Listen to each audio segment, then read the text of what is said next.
Hey, I'm Dr. Rich. Thanks for joining me. A lot of people get confused by pins and posts and dental implants.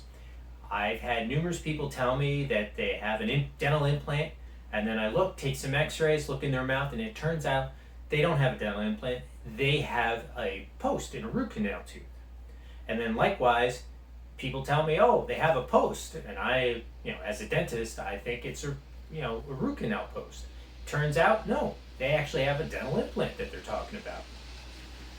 And then lastly, there's pins. Most people don't even realize they have pins, although you don't see them very much anymore.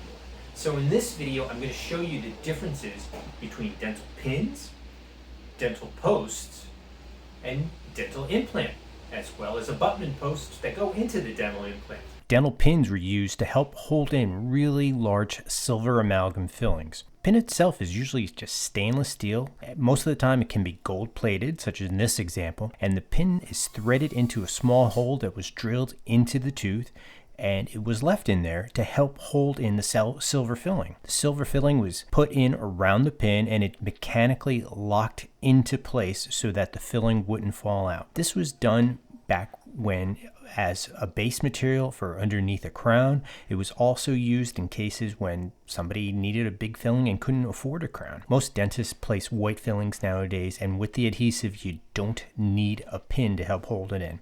I probably haven't placed a dental pin in over 20 years on a person. I did this video last year just to show people what a pin is. And most people, if you have a pin, you can see it on the x-ray, but most people don't even realize they have one. So unless you have a really big old silver filling on one of your teeth, you most likely don't have a dental pin. A dental post is used in teeth that have been root canaled. The idea behind a post is that it's cemented into the root canal filling space, and it helps hold in the core buildup material. Core buildup is just filling material that is used to replace the inside body part of the tooth that was removed and hollowed out during the root canal procedure. Then that core is covered up with a dental crown. Dental posts can be pre-made or they can be custom made for the particular tooth. This is 3 different types of pre-made posts that I use or have used in the past. The most common one that I use nowadays, if I use a post, is called a fiber core post. It's basically a fiberglass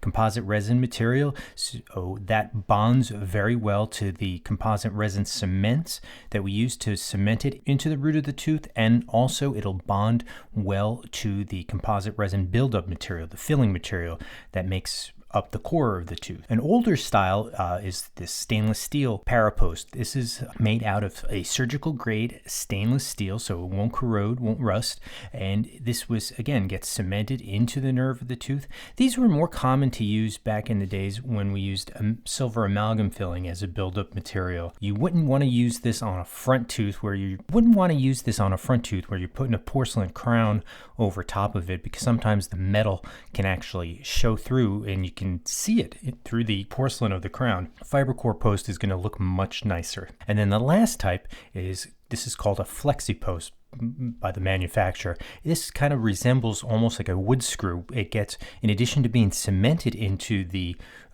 root of the tooth, it'll actually get screwed into it. And it's hard to see on the video, but there's that screw part of it is 2 pieces, so as you're threading it in, they kind of collapse on themselves so as not to put too much pressure on the tooth, because if it was a solid piece, you could potentially crack the root. Custom-made posts were once very popular to use, especially for front teeth. They're great in situations where the root canal space is too large to fit a prefabricated size post. They usually just don't make them, so this way you can actually have the lab make a post that fits the root perfectly. We use them for front teeth, we use them for molars, premolars. It's an extra step compared to a prefabricated post, because the lab, you have to basically take an impression or you make a little pattern of the root canal space and then send it to the lab, and the lab has to cast it out of gold, and then you cement it in. So it took extra time compared to using a prefabricated post. And then nowadays, dental implants have become so popular, and people are accepting them so often that if it's a situation where the tooth has a very big nerve space, there's a good chance that that tooth is actually very weak because of that. It had been hollowed out for the root canal or cavities or whatever. And so nowadays, most people actually will elect to just have the tooth removed and replaced with an implant rather than going through the extra expense of a custom-made dental post. And finally, the last type of post that people get confused is a dental implant and also the implant abutment post that gets placed in the implant. So a dental implant is just a little titanium cylinder that gets placed into the jawbone to replace a missing tooth. It can be placed right after the tooth is extracted, or more commonly, once that area heals after a tooth extraction, the implant is placed.